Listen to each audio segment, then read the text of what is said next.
in need degrees. So like in areas where we don't have enough people entering certain fields, we subsidize those fields. But in fields such as dance, right, such as gender studies, um, maybe we shouldn't be offering these super cheap, low interest loans, relative at least, because they're just not viable, and there's a very, very low chance that these people can ultimately produce enough to pay them back. And that's like they can still pursue them, right? But I don't think the government should be distorting any incentive, picking favorites in that respect. Yeah, I mean, I really do think it's a dangerous way to road to go down to take away like paths from students and quote unquote customers in this country. But yeah, I mean, I guess that's just the way it is. I do want to get us back a little bit more on topic to the coronavirus here, and get more into this bill, this relief package that Nancy Pelosi says she reached with the White House on a sweeping relief package, is what she called it. Yeah, so the House was set to vote on the plan on Friday evening after a roller coaster day of negotiations that threatened to veer off track as President Trump criticized the plan actually during a Rose Garden news conference. Instead, by dusk, a few hours ago, Nancy Pelosi wrote to House Democrats saying, "We are proud to have reached an agreement with the administration to resolve outstanding challenges." So, knowing Nancy Pelosi, I tremble as to think what she gave up to have those outstanding challenges resolved. But the measure includes 2 weeks of paid sick leave and up to 3 months of paid family leave and medical leave, enhanced unemployment benefits, free virus testing, including those for those who lack insurance, additional food aid, and federal funds to Medicaid. Just absolutely, I think, must in any civilized society. The deal is actually a product of intense rounds of talks that unfolded between Nancy Pelosi and Steve Mnuchin, the Treasury Secretary, as financial markets swung wildly amid uncertainty about the spiraling crisis, the New York Times reports. So what do you think about this deal? Do you like it? Do you think it's a little bit too much? Like, where do you fall? I think at this point we need more stimulus into the economy. There are a lot of economic tailwinds which are not looking good at the moment. So I think it's for the best, and I hope that the Senate Republicans come around to supporting it.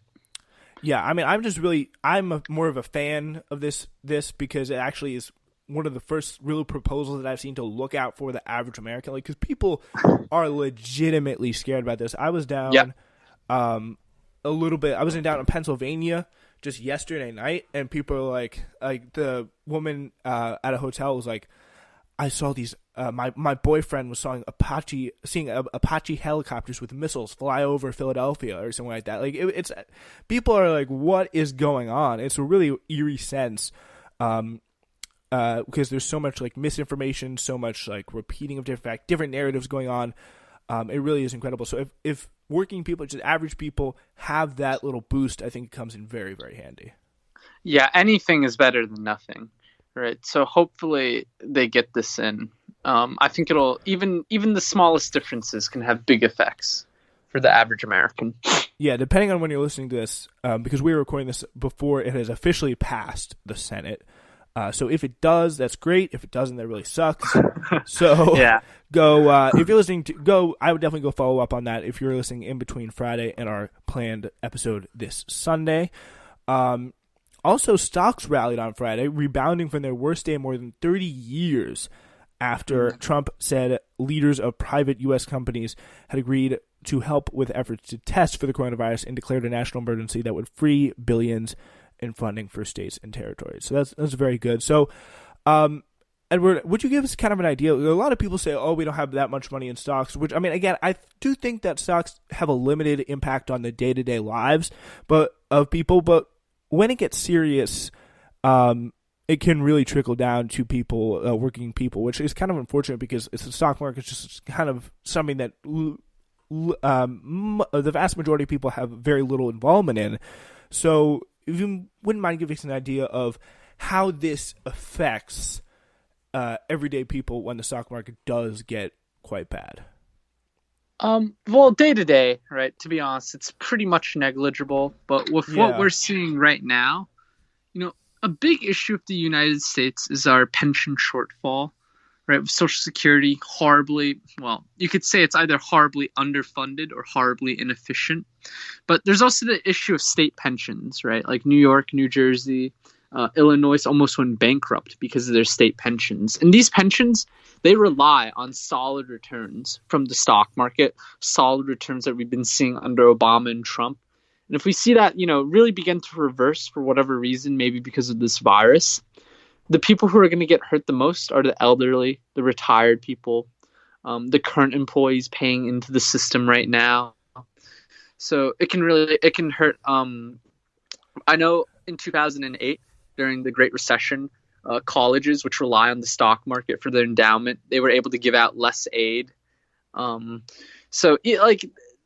Admittedly, if you're young, right, if you're an hourly worker, you're probably not going to feel too much. But if you're middle class, if you're retired, if you're looking to retire, if you're saving up, if you're investing, it hurts. It really zings. Would you say that companies, when things really do get bad, make decisions based on the way the stock market is playing out? Oh, yeah. So one way, the reason why companies decide to list on the stock market is to go public. And when they go public, they sell shares of the company. They sell ownership units to the market, right? The stock market is going up every day when it's going crazy. These companies can raise more money from American banks, from anyone who's buying stocks, retired people, your average Joe, teachers. They get more money, and then they can spend more money. So it does have an impact. Right now, it's not too good. And, the other issue of this is it's not just stock market. It's not just the stock market, which is being affected, right? It's oil prices. That affects us all, even copper prices, right? I don't know if anyone listening follows Bitcoin, at least, but I think it touched $3,000 from a high of, I think, 7,000 just a few weeks ago.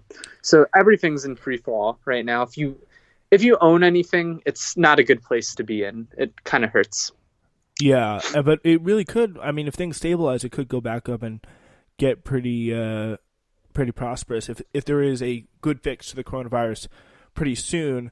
Yeah, but all right. Here's a response from the president. I do want to get to this. He was asked at a White House press conference if he would take any responsibility for the lag in clinical testing for the coronavirus in the United States, which experts have said is one of the key failures thus far in the nation's response to outbreaks. So people need to know if they have the thing or not. And this is how he handled that question at the press conference Friday afternoon. Much, Mr. President. Dr. Fauci said earlier this week that the lag in testing was, in fact, a failing. Do you take responsibility for that? And when can you guarantee that every single American who needs a test will be able to have a test? What's the date of that? Yeah, no, I don't take responsibility at all because we were given a set of circumstances, and we were given rules, regulations, and specifications from a different time. Wasn't meant for this kind of an event with the kind of numbers that we're talking about. Yeah, so he's pretty much blaming the government regulations on this and saying that, no, I don't take responsibility. There's been rules and regulations from a different time. And I mean, yeah. So what do you make of that response? Well, do you think there's an element of truth to it, or? I think he's obviously not, like, he of course bears, as the supreme, like, as our leader, as our top leader, our commander-in-chief, he bears a lot of responsibility, I think it would be irresponsible for anyone in his position to say they have no responsibility for it. But there are a lot of these pretty strange, pretty archaic Byzantine rules that did come from another time. And, this is not to blame Obama or Trump. I'm sure these rules were around during Bush's time too. But in our own state, for example, there are over 11, I think either 8 or 11 private labs, right, which have testing capacity. They can actually test more than our state. And they were not allowed, because of CDC rules and regulations, to actually test people who were suspected of having the virus. Just across the border in Massachusetts, there is a big issue, right? Because there's a lot of concern over shortages, and maybe, if nurses get infected, right, we won't have enough people to replace them. Well, there's this rule which prohibits a nurse from New York, a licensed nurse from New York, from crossing state borders to Massachusetts and offering her services there. They recently waived that rule. Now, and they also recently waived the rule of the testing. Why they didn't waive these rules earlier, who knows? Yeah. Right? But I think these are some examples of the rules that Trump is specifically trying to take an axe at. Yeah, I think the biggest thing where he takes responsibility for is these rules. Like, sure, in a crisis, you would definitely get rid of some of the rules and then like put them back when they're done. But the fact is, this has been a really bad situation for quite a long time. It's not like, the coronavirus just started today. Then I think that would make not taking responsibility, I think, would make a lot more sense. But the fact is, this has been a bit of a problem for a while now. People have been urging him to declare a national emergency as early as like beginning this week, and it's taken him quite a long time to do it. So I think that is probably the biggest area where he could take responsibility for this. Yeah, I think Trump shoulders some criticism for not responding too harshly, but I'll swing it back by saying a lot of, like, I remember when China was still at its peak when it came to their cases, the number of their cases, and Trump, he decided to close the border with China, to discontinue air traffic coming from China into China. And I remember not even the EU was willing to do that, right? And they're usually, a bit more ahead of the curve when it comes to that. And when Trump did that, a lot of people, some of the people you follow on Twitter, they went ballistic, right? They said, this is xenophobia, this is so rash. So I think an element of this is that whatever Trump does, people are still going to swing at him. Right? People are still going to try to fault him. If this testing, right? If he says, I'm going to get tested soon, people are already going to ask, what about normal working day Americans? They're not getting the test. If he says he's not going to get tested, they're going to say, that's so irresponsible of him. Right? But that's just politics. Ultimately, Trump shoulders some blame. Yeah, but I'd be wary. I'd try to read between the lines with some of the criticisms. Yeah, I mean, I definitely think there's some things that, like, knowing Trump, I could say right back at you, like, he's Trump. He loves closing borders. He's looking for an excuse to just close the border, and he was happy to do it. Like, because that was one element of the response that he did, but then he's literally said it was a hoax. It wasn't a big deal. Like, that is, I mean, that seems like it's not very good in terms of response here.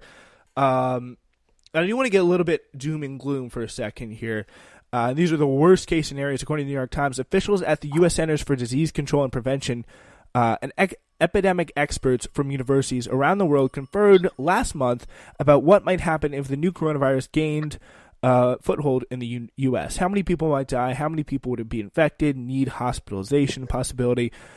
So between 160 million and 214 million people in the United States could be infected over the course of the epidemic, according to one projection. This could last months or even a year, with infections concentrated in shorter periods, staggered across time in different communities. Experts say as many as 200,000 to 1.7 million people could die. So it's a pretty crazy situation there. And the calculations based on CDC scenarios suggest that 2.4 million to 21 million people in the United States could require hospitalization, potentially crushing the nation's medical system, which only has about 925,000 staffed hospital beds. Fewer than a tenth of those are for people who are critically ill. So that is why that is so important and needs to be contained. That's why you see a lot of people, public health people, really being freaking out about this. So, Edward, what's your reaction to this news here? How do you see this playing out? Because, I mean, again, this is a wide range, worst case scenario, best case scenario, et cetera, et cetera, et cetera. The ranges here are, I think, important to notice. I know, Spencer, that you're sort of into this, the political media, right? But I hope dearly that, no matter what road you choose to go down, you do not work for the New York Times. The New York Times, right next to the Washington Post, is probably one of the worst organizations in this country. Now, with these projections that they released, I would like to emphasize. This was from the CDC, though. I just want to make that clear. They obtained from the CDC. I would like to emphasize, and the New York Times, they pretty much put a little footnote, like noting this part about it. But I would like to emphasize that these projections are the absolute worst